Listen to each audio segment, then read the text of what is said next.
A pay-per-view that features Eric Bischoff versus Vince McMahon. Oh boy, this one's going to be awesome, isn't it?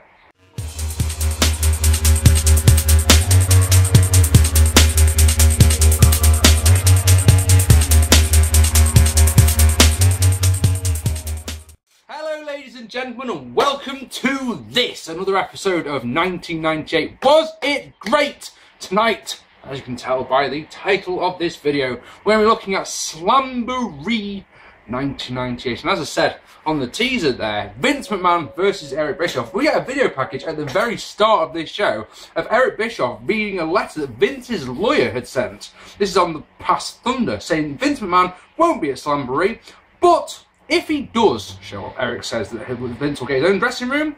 And earlier that day, we saw Doug Dillinger, who's head of security. He went to escort Vince into the arena. Vince wasn't there.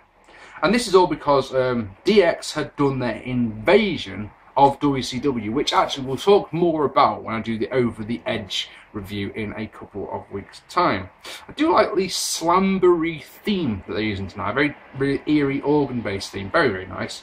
It's May the 17th, and we are live at the Centrum, I think is the way it's said, in Worcester, Massachusetts, the home of Mick Foley's first WWF Championship, if you remember.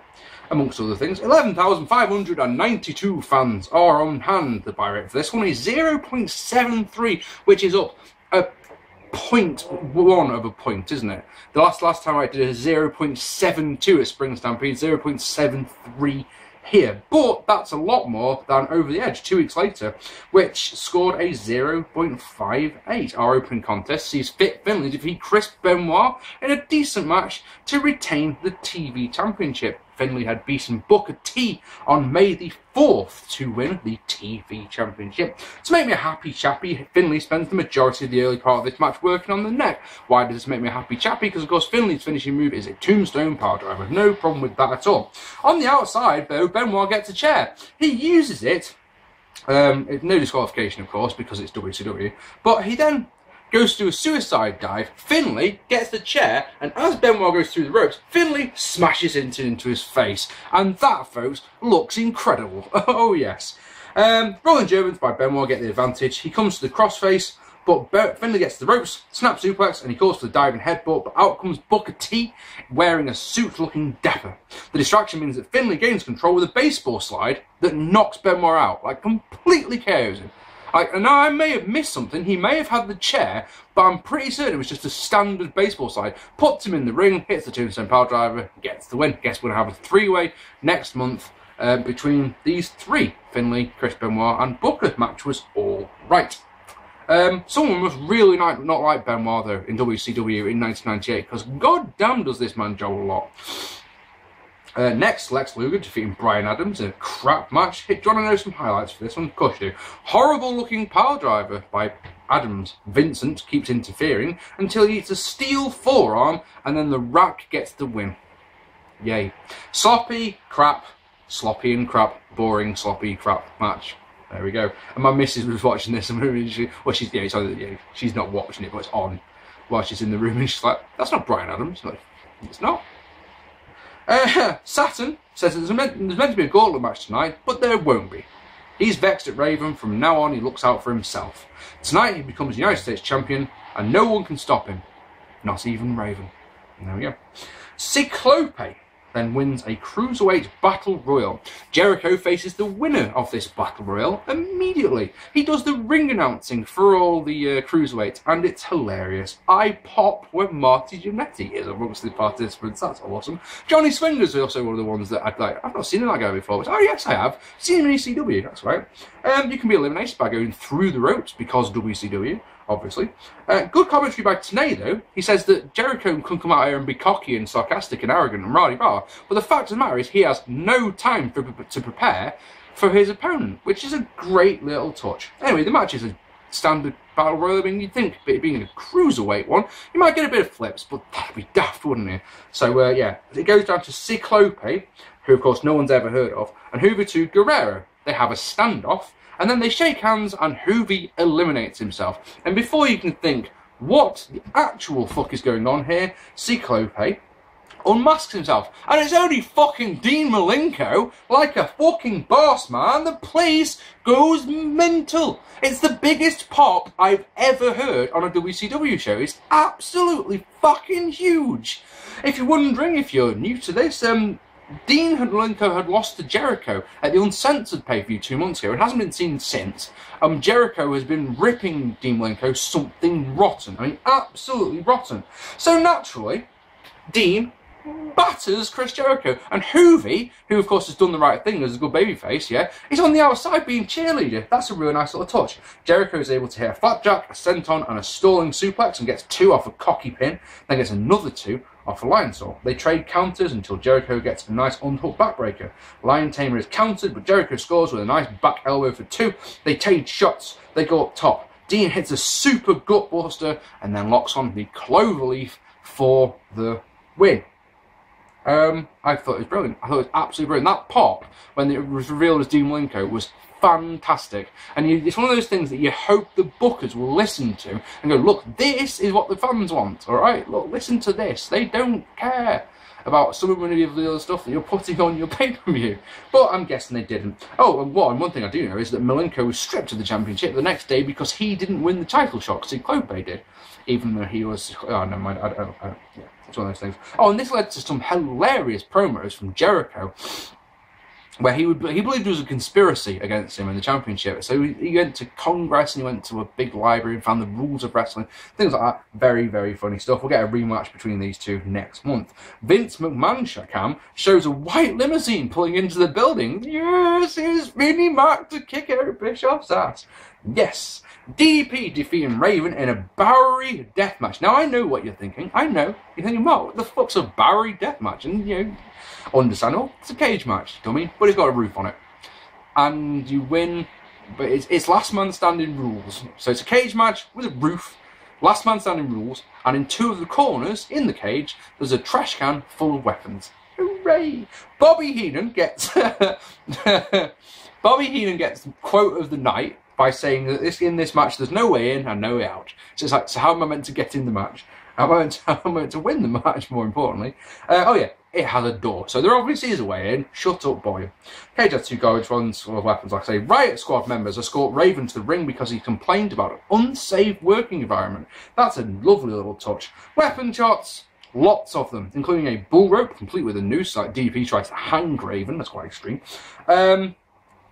Trash can shots, cookie shots, and a fucking shot from a fucking VCR player. Now, I've seen some hardcore shit in my time, yeah? That's a bit much, isn't it? VCR players are fucking heavy. That's... Come on, Paige. Come on. God damn.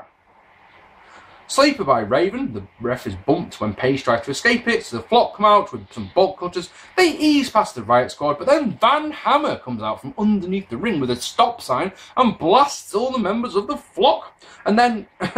and then... the squad get rid of him, which is weird. The Riot Squad get rid of Hammer. Like, oh, come on, you've got to go to the back now. And I was like, right, fine, I'm leaving. You're like, okay, that's a bit strange. What's going on here?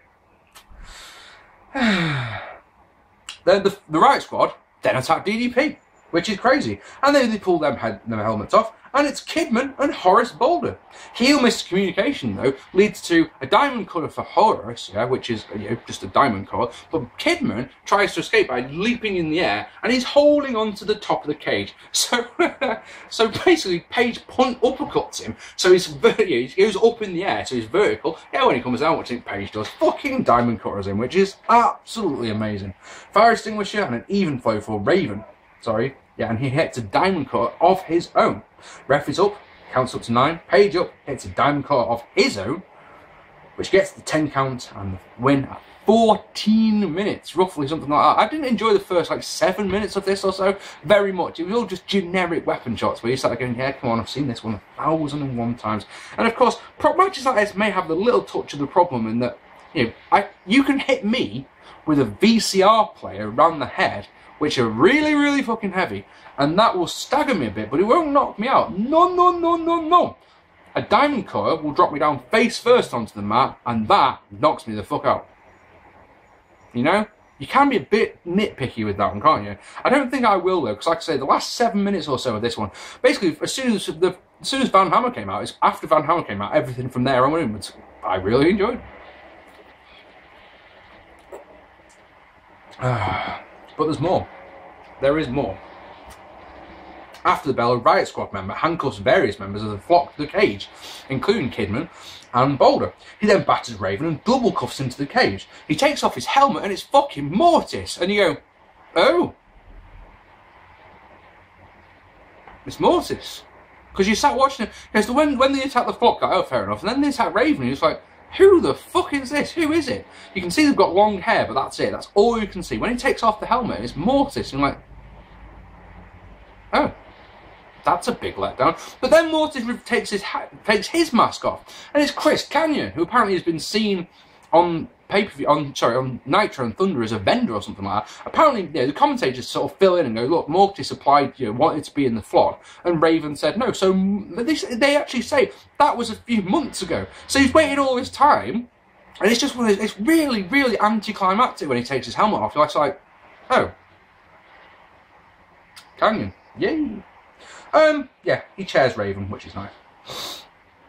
Vinnie Metcalf shows security when this was earlier on today. When people were coming in, the security guards have got pictures of Vince and Austin and DX and all that to make sure that they don't come in.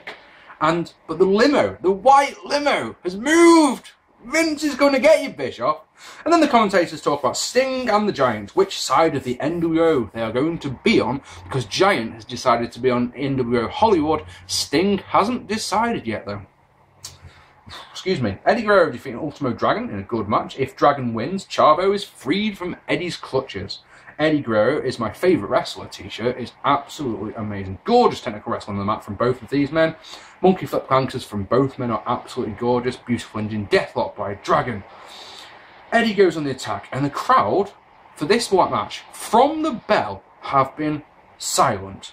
They barely react to an assay moonsault by the Dragon, or a perfect spinning backbreaker, or another moonsault, or a get the fuck down tornado DDT by Eddie Guerrero. Or when a frog splash misses, actually, now I think about it. All good, all crisp, clean looking spots, all really, really nice. All of them are completely ignored by these fans. These fans just do not care. Dragon Sleeper is counted into one of his own by Eddie, complete with Healy holding onto the ropes. Chavo moves him off the ropes and they argue. Dragon with a leg lariat, but it hits Chavo by accident. And then a brainbuster that looks really more like a vertical suplex and a frog splash get the win for Eddie Guerrero. Chavo is mega vexed. Attacks the Dragon to the point where Eddie's like, come on, dude, come on, calm down, calm down. And Chavo then gets in Eddie's face screaming, this was my out! This was my out! And it looks like he's going to hit Eddie, and Eddie's on his knees like, come on, hit me, come on, hit me. And Chavo's like, oh, I don't know what to do, oh! And it's brilliant, it's absolute gold, it really is. And, yeah, Eddie gets to his feet, and he's sat there still doing this, and Chavo just like, oh, fuck it, and kisses Eddie, and wanders off. So you're like, oh, there we go. I mean, I wanted Chavo to get his, I wanted Dragon to win, so Chavo would get free and just spin off and become the next big baby face star, like I know he's going to. And yeah, it didn't happen, but it was, I thought the storytelling here was absolutely fantastic, and the match was really, really good as well. In the back, we see Vince's dressing room. It says on it, Vince, the reason for the ratings McMahon. Because I think in Uncle Eric's eyes, Vince believes that he is the reason for the turnaround in the ratings. I don't know if that's how Vince was portrayed at the time, but I mean, he did have quite a lot to do with it, to be honest.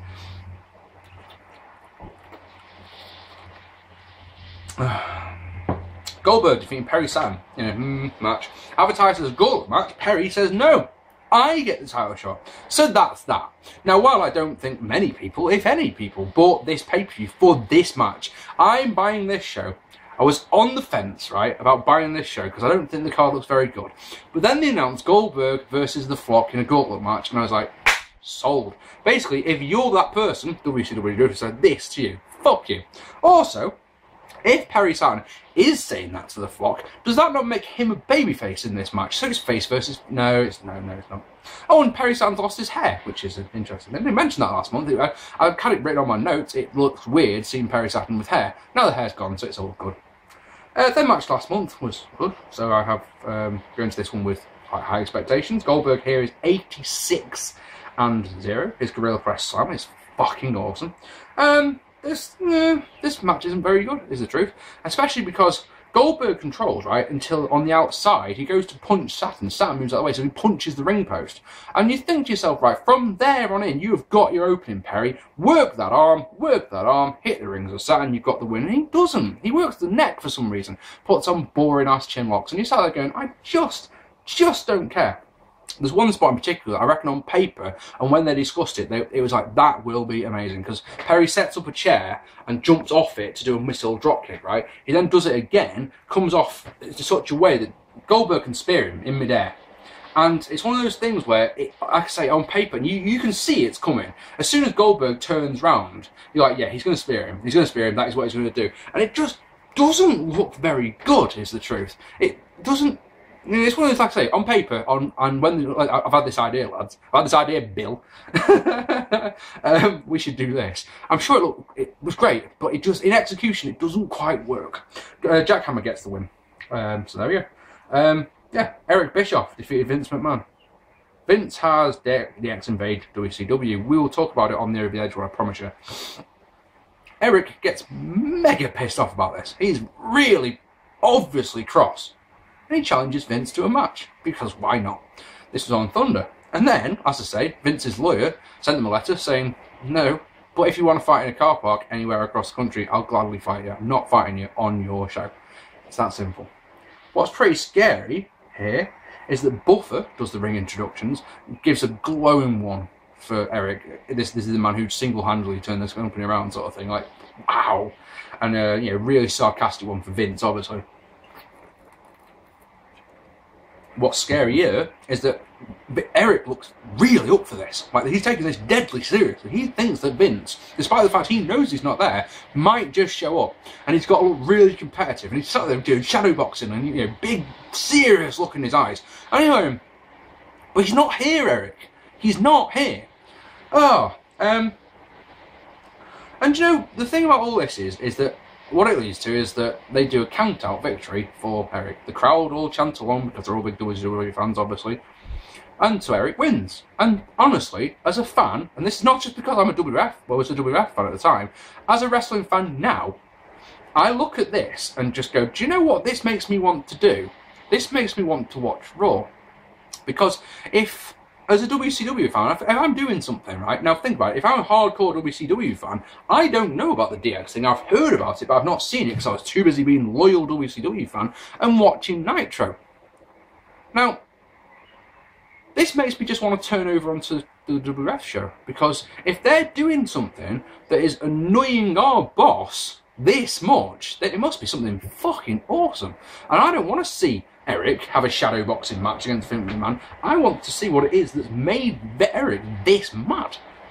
Is that just logical thinking here? Is that just my inner massive WWF fanism coming out? This was shit in all kinds of ways. And the thing is, I want to call this, in my ratings below, I want to call this an angle. Because it was. The thing is, there was an opening bell and a closing bell, which means it's a match. And you know what that means? That means it's getting rated to bollocks. How's that sound? Next.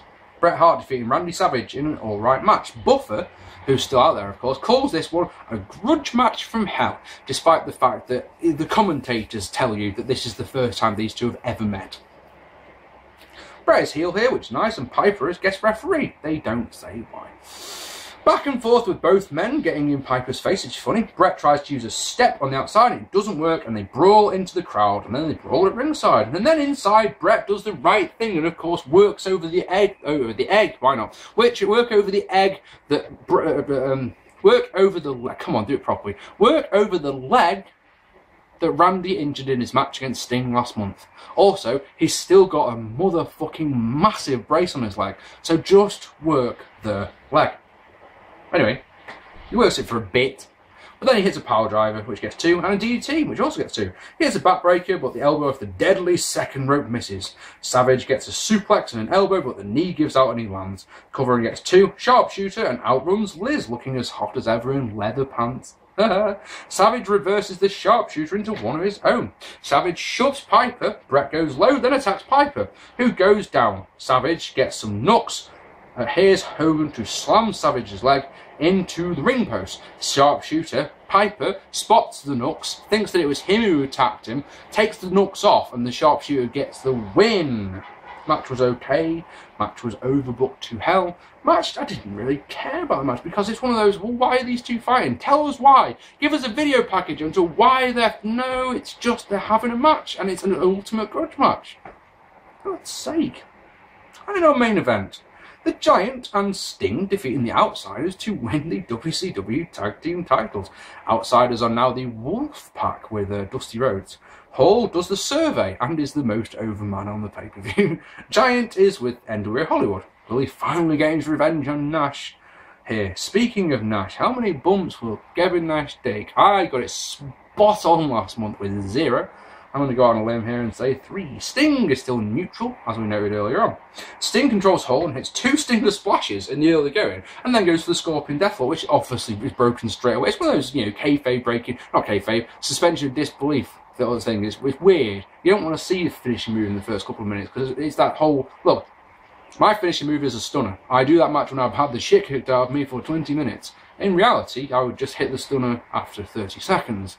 You know, but that's why we suspend our disbelief, don't we? It's weird seeing him hit 2 Stinger splashes, 3 minutes, if that in. Anyway,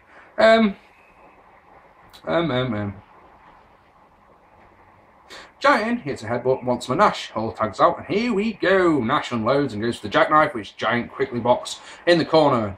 Nash chokes Giant with his boot, follows with a clothesline in the corner. Giant hits one of his own and a clothesline and an elbow, then pulls the hair, you utter swine! Don't be doing that. Let's go Wolfpack chant, and it's enormous. Wolfpack are clearly the babyfaces here.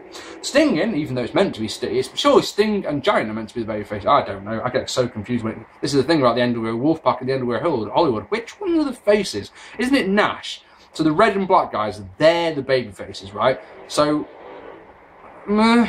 Sting's a baby. Oh, I get so confused. Nash in, Sting in. I'm sorry, Hall in. Sting in. Sting is your face in peril. He takes the fallaway slam from Hall and the abdominal stretch from Nash. Sorry, from Hall, complete with the holding on to Nash, healing it up, and Nash sort of poking round Sting. See where the referee is. His facial expressions in this one are absolutely fucking brilliant. Nash locks on the bear hug of mild discomfort. That would have worked a lot better, wouldn't it?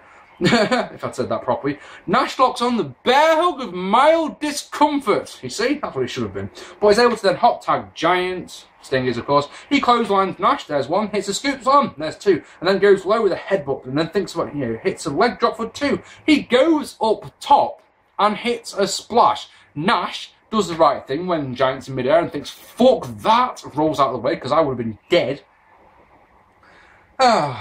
Anyway, Nash wants the jackknife powerbomb, and Hall, obviously, hits Nash with the title belt. And of course, I don't know the results here, so I'm sat there looking at this with stunned disbelief on my face, as I'm sat there going, but why? Why is he doing that? If you want Hall to be heel, I suppose you can do it like that, but I just... Anyway, the point is, the Giant covers, so that's the match 1. Giant and Sting are the tag team champions. Sting, face of utter shock, just completely stunned, just doesn't know what to think. I just cannot fathom this. You are the tag team champion with your best mate, and you're going to turn on him and join up with Hogan, who you know, because, I know you haven't been about recently, but Nash's problem with Hogan is, look, you're using the NWO for your own gains. So, Hall thinks, nah, I'm alright with that, and joins with Hollywood. That doesn't make sense in my eyes. It really doesn't. Very, very strange. Match was alright. Honestly, it was a lot better than I was expecting, to be honest. I just can't get my head around that turn. 10 matches, and 5 of them go 1.5 stars or less. And the thing is, I actually think this is a better pay-per-view than last time out. I genuinely do. But the stuff with Vince is rubbish. It's so petty and rubbish. And hang on a second. Who the fuck was in the limo? I've just thought that for a second. I've got 2 things on here, haven't I? A limo pulls up, and then the limo's moved, and then they don't mention the limo again. Who's in the... If Vince wasn't in the limo, who's in the limousine? Will we find out next? Do we have to tune into Nitro tomorrow to find out? Do we find out next month at the Great American Bash? How can they leave me hanging like that? Oh, so I'm going to go a 6.5 out of 10. I gave the last time, I guess Springtime did a 6. I'm going to go 6.5 because the match quality is better, I think, but the Vince and fucking Eric Bischoff stuff is the Monday Night Raw. The Monday Night War at its absolute worst. It's just one of those, get off my TV. You're not making me want to support you. You're not making me want to watch any more of your products. You're making me want to watch the competition. That is fucking stupid. How's that sound? Ladies and gentlemen, this has been my Slamboree 1998 review. I'll be doing Over the Edge from the WWF next. I know I said I'd do them and the other way around, but I don't know. This is the first one I spotted. This first one I picked out, so this is the one we did. How's that one sound? Ladies and gentlemen, I hope you enjoyed this video. Please drop me a comment down below. Hit that like for my lovely beard. If you haven't already, hit the subscribe button. I've been Mark P. Take it all easy. Take it easy. Take it all easy. Meh, why not? Take it all easy, and I'll see you soon. And stuff. Weird. Get out, one more.